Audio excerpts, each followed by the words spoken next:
ठीक है जी, अब क्वेश्चंस। डजंट मैटर कि स्ट्रेस फ्री होने चाहिए, कोई भी हेल्थ रिलेटेड क्वेश्चन चलेगा, पूछिए प्लीज।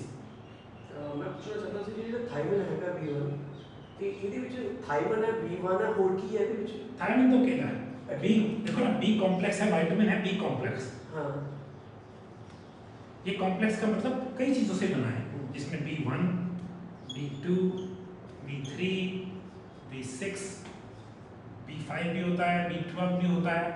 ये पूरा एक फैमिली है। थायमिन सिर्फ इसको बोलते हैं B1। हाँ, जैसे इसको नाइसिन बोलते हैं, तो थायमिन सिर्फ इसमें एक चीज है, B1 थायमिन जी।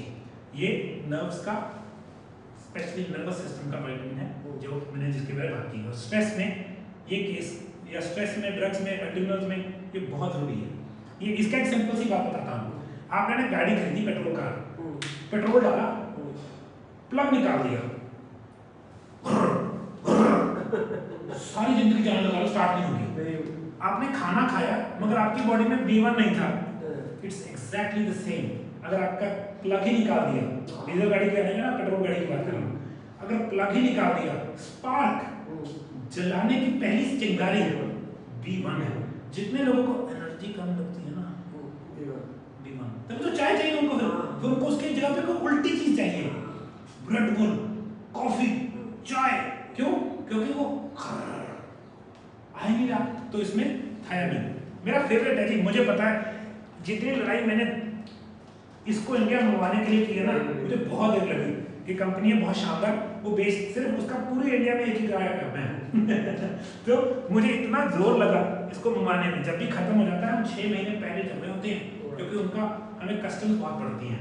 सेकंड थिंग जो B2, B3 ये किस में से मिलेगा? इसमें कॉम्प्लेक्स है, तभी तो मैं कभी भी अकेला न्यूट्रिशन में अकेला B1 नहीं है। देखिए पढ़िए इसके पीछे लिखा है, इसमें B1 है, पहले नाइसिन, B3, अगला है B6, अगला है B1, अगला है B2, फॉलिक एसिड, अगला है B12। नेचुरल सोर्स B12 का बहुत मुश्किल मिलता है लोगों को, जिनको बॉडी में दर्द ही नहीं खत्म होते हैं, उनका B12 बहुत कम होता है। तो B12 ये सब कुछ जो फैमिली है, ये B कॉम्प्लेक्स में, इसमें बड़ी चीज, इसमें टिप है छोटा सा, जिनको B12 की डेफिशिएंसी होती है, उनको हमेशा थूक के साथ मिक्स करके जाना चाहिए। तो मैं इसको बोलता हूँ, इसको पानी के नीचे डालिए, ऊपर लीजिए घूट पानी, ऐसे खाना, या फिर सलाद के ऊपर डाल के। गोली मिलती है, कई कंपनी गोली बेचती है। मैंने कहा वो ठीक है, मगर कभी B12 थूक के साथ मिक्स नहीं होगा तो मजा नहीं आता। तो मैं B12 को हमेशा चबा के थूक के साथ मिक्स करके सैलेड पे डाल दीजिए, खाते खाते थूक मिक्स हो जाएगा। तो B12 अगर डेफिशिएंसी है तो ऐसे पूरा होता है जी। नेक्स्ट क्वेश्चन, किसी का कोई और किसी चीज का किस दिन आप अश्वगंधा ले सकते हैं? हाँ, देखिए कोई जो ऑर्गेनिक या कोई हर्बल चीजें हैं, ये खाली पेट भी ले सकते हैं, इनको इकट्ठी। मेरे पास टाइम नहीं है, मैं कई बार 8 गोली इकट्ठी, 2 घूंट पानी खत्म। किसके अगर टाइम नहीं है, और क्योंकि ये ना तो ये चाहता है कि आपके पेट में कुछ ऑलरेडी हो, है ना। सिर्फ एक चीज है नाइसिन, मैं नाइसिन भी देता हूँ लोगों को, जो कि कोलेस्ट्रॉल डाउन करती है, खून को पतला करने में हेल्प करती है, B3। मगर उसके साथ फ्लश होता है, फ्लश होता है, लाल हो जाता है, खाज होती है, ऐसे लगता है ब्लड बढ़ गया। वो नाइसिन का एक फ्लश होता है, बहुत अच्छी चीज होती है। उसके ऊपर लिखा हुआ है मेरे नाइसिन के ऊपर, नाइसिन विद फ्लश, वो अच्छी चीज है। मगर अगर आप खाली पेट लेंगे ना, फ्लश बहुत ज्यादा हो जाएगा, फिर आपसे कंट्रोल नहीं होगा। सिर्फ इसके मामले में बोलता हूँ नाइसिन खाली पेट मत लो, क्योंकि मैंने पंगा ले लिया था, ऐसे लगा वो फिर क्या हो गया। नाइसिन खाना खा के, मगर niacin one of the best, जैसे B1 है ना, B3 बहुत शानदार चीज है। ये बॉडी में से ना, जैसे रेडिएशन की वजह से जो पॉइजनिंग हो जाती है, उसको भी हैंडल कर देता है नाइसिन। तो मैं हर बंदे को बोलता हूँ कि अब तो हमारे पास खत्म ही हो गया, हमारे पास जितना स्टॉक आया था, वी आर गेटिंग रेडी। तो विद फ्लश बहुत ही इंटरेस्टिंग है। 2 तरीके के नाइसिन आते हैं, without flush, with flush. Without flush के और ही अमेजिंग बेनिफिट्स हैं, विद फ्लश के और ही अमेजिंग बेनिफिट्स हैं। एट द मोमेंट मैंने निकाला हुआ है विद द फ्लश, ठीक है। तो नाइसिन और K2 कब ले सकते हैं? K2 and K7। अच्छा, अब कुछ विटामिन्स पानी में मिक्स होते हैं, कुछ फैट सॉल्युबल होते हैं। ये बड़ी इंटरेस्टिंग चीज है, water soluble, fat soluble. Simple सी एग्जांपल है, विटामिन E का कैप्सूल खोलिएगा, उसमें गली कीजिएगा, उसमें से निकालिएगा तेल, ऑयल, B1, बी कॉम्प्लेक्स पानी में मिक्स होता है। अब कुछ वाइटामिन यहाँ पे हैं, कुछ यहाँ पे। फैट सॉल्युबल वाइटामिन मेनली आते हैं vitamin A, D, E, K2, ये फैट सॉल्युबल वाइटामिन हैं। तो इनको खाने का बेस्ट टाइम है जब खाने में तेल खाया हो। जैसे आपने सलाद खाया, उसके ऊपर आपने डाला न्यूट्रिशनल ईस्ट, नींबू, नमक, काली मिर्च, ऊपर डाला ऑयल। मैं एवोकाडो ऑयल यूज़ करता हूँ आजकल, क्योंकि इंडिया में वो अच्छा ऑलिव ऑयल नहीं होता। उसके साथ खाने के बाद मैं D3 विद K2 MK7 ले लूँगा। MK7 बड़ा जरूरी वर्जन है इसका, K2 के वर्जन आते हैं, K2 का वर्जन हमें चाहिए MK7। ये कॉम्बिनेशन मैं उस मील के साथ लूँगा जब मैंने ऑयल खाया है। ये तब हजम होता है, ये तब अच्छा रिजल्ट देता है। तो हम लेंगे K2 MK7 D3 वाला खाने के बाद, जिस खाने में हमने क्या खाया है, फैट। इमेजिन आप फास्टिंग कर रहे हो, मगर आपको D3 लेना चाहते हो, तो क्या करेंगे? कोकोनट ऑयल पानी में घोलूंगा, D3 विटामिन ई, ऑयल भी चला गया, वो मिक्स होने की वो बढ़ गई। अब कई चीज़ें ऐसी हैं होती वाटर सॉल्युबल हैं, मगर फैट सॉल्युबल में भी आती हैं। B1 दो तरीके से आता है, मेरा फेवरेट है ये, हमेशा जितना मर्जी लगा लो मेरे टेबल में। जो आता है वाटर सॉल्युबल, उसको बोलते हैं थायराइड। जो आता है फैट सॉल्युबल, उसको बोलते हैं बेनफोर्टनिन। आपने कभी देखा किसी को प्रॉब्लम होती है, उनके ना आंखों में फ्लोटर्स होते हैं, एक काला सा धब्बा ना आंख में ऐसे मूव करता होता है, वो ये ठीक करता है बेनफोर्टनिन। जिसको नर्व्स की दिक्कत है ना, जिनको बोलते हैं MS, मल्टीपल स्क्लेरोसिस बीमारी, जिनको भी नर्व्स की दिक्कत है, और क्या हो गया कि नर्व डैमेज हो गई बहुत ज़्यादा, उसमें दोनों चीज़ें देनी पड़ती हैं। ये फैट सॉल्युबल B1 है। ये तो मिल सकता है, मिल जाएगा, ऑनलाइन मिल जाता है। मैं खुद बनाना चाहता हूँ, मगर इस पर थोड़ी सी गवर्नमेंट की हिदायतें हैं, तो उसको हम कैसे इंडिया के नॉर्म्स के हिसाब से बना सकते हैं। बहुत महंगा विटामिन है, सस्ता नहीं है, महंगा मिलता है, क्योंकि ये मेडिकल ग्रेड का बेनफोर्टनिन। मदर को था, ये जो काला धब्बा था ना, मदर को था, तो अब वो ठीक हो गया एक्सरसाइज के साथ। ठीक है, शुगर कम कर दी ना। हाँ जी। डैमेज तो उसको करके आया, शुगर नहीं की है डैमेज। ठीक है, अगला क्वेश्चन पूछिए। Next question please. किसका क्वेश्चन? दर्द है ਲੱਤ 'ਚ ਬਹੁਤ ਜ਼ਿਆਦਾ, ਖੱਬੀ ਸਾ ਬਹੁਤ ਗੋਡੇ ਦਾ ਦੁਖਦੇ ਨੇ, ਪਰ ਖੱਬੀ ਲੱਤ ਇੰਨੀ ਜ਼ਿਆਦਾ ਦੁਖਦੀ ਹੈ ਕਿ ਰਾਤ ਨੂੰ ਵੀ ਬੰਦੇ ਤੋਂ ਪਿਆ नहीं जाता, भी रात भर भी दुखती रहती है। अच्छा, घुटने दोनों दुखते हैं, हाँ, मगर लेफ्ट लेग में बहुत ज्यादा पेन है। ਇੱਥੋਂ ਲੈ ਕੇ ਤੱਕ शुगर कहाँ से हुई? यहाँ से? हाँ, ਇੱਥੋं स्टार्ट। ठीक है, आपको थोड़ा बहुत फैटी लिवर की शिकायत है? कोई इतना का टेस्ट तो नहीं करवाया है। ठीक है, आपको ये पता नहीं है कि फैटी लिवर है कि नहीं। ठीक है, मैं कुछ क्वेश्चन पूछूंगा। पैरों से दर्द, हड्डियों से दर्द, पैर में ये स्ट्रेस, धरती पे। ये दोनों स्ट्रेस, हड्डियों में, एड़ियों में और पैरों में दर्द स्ट्रेस के सिम्टम है, मगर नहीं घुटने दर्द स्ट्रेस की वजह से होते हैं। मगर जो आपने बोला लेफ्ट लेग में पेन जा रही है, हाँ, वो ज्यादातर फैटी लिवर की वजह से हो सकता है। तो क्वेश्चन पूछते हैं, डाइजेशन कैसी है आपकी? डाइजेशन तो ठीक है sir. Okay good. Gas, constipation, एकदम डकार, नहीं है, एकदम कुछ खट्टा डकार आता है कभी? नहीं। ठीक है, जीभ का रंग दिखाइए, थोड़ी सी वाइट है। कभी राइट शोल्डर में पेन होती है? हाँ जी, नसा है। हाँ, ठीक है। ऐसे तो नहीं प्रॉब्लम कि शोल्डर ऊपर नहीं जाते बहुत? हाँ, बहुत देखो फ्रोजन शोल्डर है। हाँ। ठीक है, आपके और क्या पूछेंगे? आपको जैसे मिर्ची या स्पाइसी खाना आपको अच्छा नहीं लगता, खा सकते हो, मगर बाद में तंग करता है अगर खा लो स्पाइसी खाना?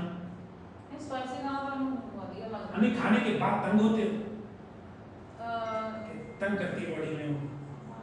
तो थोड़ा ਜਿਹਾ ਹਾਂ ਹੁੰਦਾ ਹੈ ਜੀ, ਜਿੱਦਾਂ ਜੇ ਸਪਾਈਸੀ ਖਾਣਾ ਖਾ ਕੇ ਥੋੜਾ ਜਿਹਾ ਫਿਰ जलन जी। हाँ, वही क्वेश्चन था। ठीक है, आपका कभी विटामिन D3 लो आया?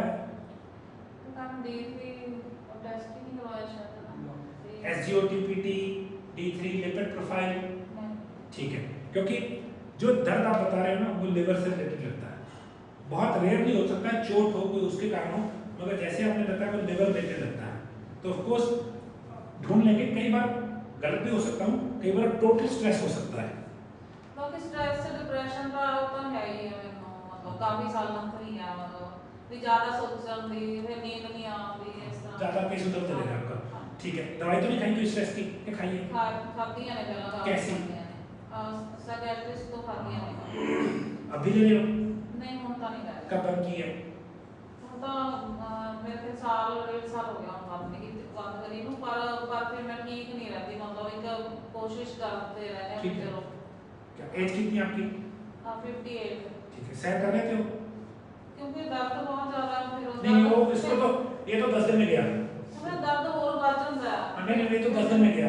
इसका इलाज आप जो कर रहे हो उसे उल्टा करना है, वो करवा लेंगे, डोंट वरी। मैं तो ये सीख रहा हूँ ना कि केस क्या है, स्ट्रेस केस है ज़्यादा आपने, और जो दवाइयाँ खाई हैं वो जैसे बोलता हूँ कि आग के ऊपर पेट्रोल डालने वाली बात है। लंबे टाइम बाद से खाते हैं। हाँ, वो उन्हें प्रॉब्लम बताता, don't worry, will fix it. Sir brain ना जिਵੇਂ मतलब रिलैक्स नहीं ਹੁੰਦਾ ਕਦੇ, ਉਹ ਨਾ ਇੱਕ ਵਰਕ ਜਿਹਾ ਕਰਦਾ ਹੀ ਰਹਿੰਦਾ ਹਰ ਟਾਈਮ। ऑन ऑफ है ही नहीं, दो सिस्टम ना, ऑन ऑफ। आपका ऑफ सिस्टम काम ही नहीं कर रहा। ਹੁਣ ਜਿਵੇਂ ਰਾਤ ਨੂੰ ਸੌ ਮਤਲਬ ਵੀ ਐ ਲੱਗਦਾ ਵੀ ਬਸ ਦਿਮਾਗ ਚੱਲਦਾ ਹੀ ਸੀ, ਵੀ ਉਹ ਉਹਨੇ ਸ਼ਾਂਤ ਤਾਂ ਹੋਇਆ ਹੀ ਨਹੀਂ, ਬਸ ਵੀ ਸੌ ਕੇ ਬੰਦੇ ਨੂੰ ਉਹ ਨਹੀਂ ਮਿਲਿਆ ਵੀ ਮੈਂ ਸੌ ਕੇ ਉੱਠਿਆ, ਮਤਲਬ ਇਦਾਂ ਨਹੀਂ ਹੁੰਦਾ ਵੀ ਮੈਂ ਸੌ ਕੇ ਉੱਠਿਆ। डोंट वरी जी, ये तो 100% आप जो इस मेजर केस आपका सिस्टम यही है जिसका आप सैम्पल कर रहे हैं, बट कई बार उस चक्कर में लेवल भी खराब हो गया होता है, तो we will take care of it. हम बात करेंगे, क्वेश्चन पूछूंगा आपसे मैं, है ना। और ऊपर से दवाइयाँ है ना, उन्होंने इसको केमिकली ऑफ करने की कोशिश की, उसमें हुआ क्या, और खराब हो गया। ये बड़ा जरूरी है, ये भी अच्छा होना चाहिए, ये भी अच्छा होना चाहिए।